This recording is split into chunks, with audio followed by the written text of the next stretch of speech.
how to find MTCN number on Western Union. So what you want to do is load up the application or the website, depending on how you send the money or the transfer, and log in with your account.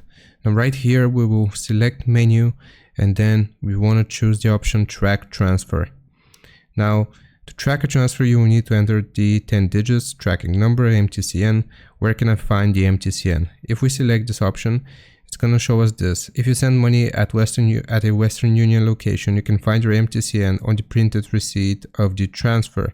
And if you send the money through an online transfer, then you can get it from the confirmation email, which you will have received on the email associated with your profile. So just check your email address and you should have the MTCN right there. If again you don't see it, then you can go here to the history, and there is a chance that you will get the MTCN number appear in the history tab. So I hope this helps. Leave a like and sub, and I'll see you next time.